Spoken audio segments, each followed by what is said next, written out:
Hello, everybody. Today we will be interviewing the most prestigious king in the history of Spain. Let's start asking questions to Our Majesty. First question: how did you manage to have so much power? My father bequeathed to me his great empire, his European and American possessions, which made me the most important king in the 16th century. On what kingdoms did you mostly reign? I was the official king of Castilla, Aragon, and Portugal. The latter came from my mother, with what I managed to unite the peninsula. From a very young, I was sworn into the crown, so when the time came, I became king. Interesting. It's also said that you ruled one of the largest empires ever seen in Europe. From what countries was it formed?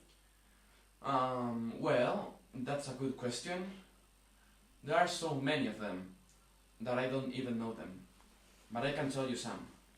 Castilla, Aragon, Catalonia, Valencia, Roussillon, the Franche-Comté, Portugal, the Netherlands, all the America we have discovered, some Afro-Asian part, and the Kingdom of Naples. There are more, but I could not tell. Being such an important king has many responsibilities, and I cannot learn all the countries by heart. Don't worry. Your monarchy. How did you decide to organize it? Well, it is a government of councils, so the people that I decide can help me to govern by offering advice. I also have my own real secretaries. Understand. By the way, I'm hungry. You are not? If you don't mind, could you tell me what you eat in your time? Not at all. You, you see, we usually eat many vegetables, although the most precious food is meat. Only people with high positions can eat it. In fact, many kings, I include myself, have suffered from gout. We eat fish and fruits when we can. Children and the sick eat eggs. Hmm, that has stoked my hunger. Well, we'd better change the subject. How were the houses in your time? The people with power usually have single family houses with two floors and have a central patio. Some people also have their own gardens from which they take their food. On the other hand, more miserable houses belong to the common people, often made by themselves. Interesting. How how have your loves been? Oh, I've married several times. I first married my cousin, Maria de Portugal, in 1543, and after her death, I married Maria of Tudor of England in 1554. She died in 1555, so I remarried in 1559 to Isabel I of Valois. Unfortunately, she also died, so I married my precious niece, Anne of Austria, in 1570. We have children, and one of them will succeed me to the throne. I feel your losses. Fortunately, I think that he finally managed to get married and have children. What do you tell me about your position regarding the Catholic faith? Oh, I am a great defender of our religion. After seeing all the Protestants in the Netherlands, I created the Holy League to defend it. This league confronted the Turks of the Ottoman Empire to defend our religion and faith in God. I see. What you have great respect for your beliefs. Tell me, why did you decide to move the capital to Madrid?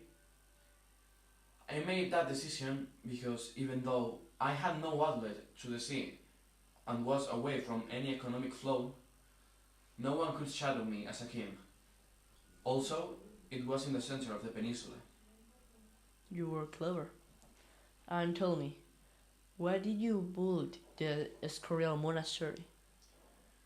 Among other reasons, it was to commemorate the victory at the Battle of San Quintin. I chose the architect Juan Bautista de Toledo, although it was finished by Juan de Herrera.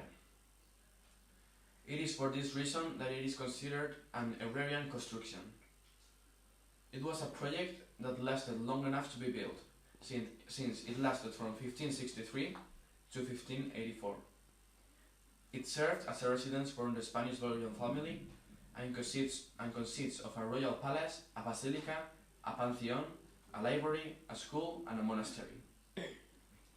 I observed the whole construction from a nearby hill in my stone chair.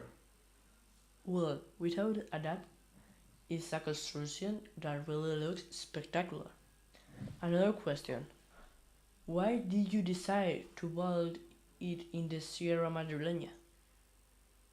In addition to a weather issue, because of the area is cool in summer and the proximity of the materials needed for the work, according to a medieval legend, Lucifer lived in a cave in the foot of Mount Avanzos, in the Sierra de Guadarrama.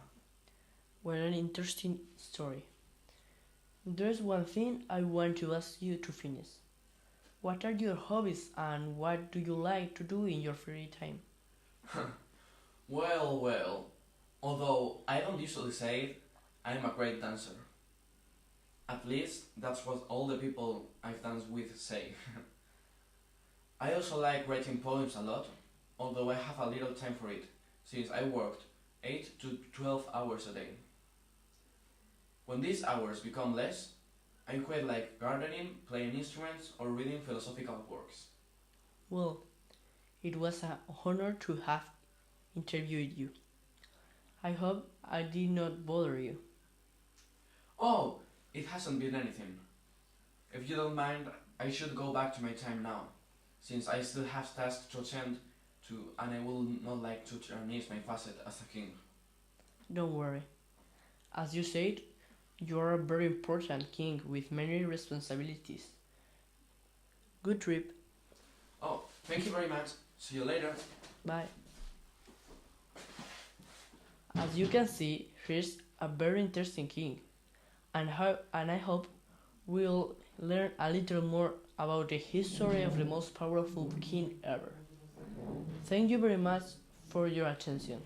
See you in the next program. Bye.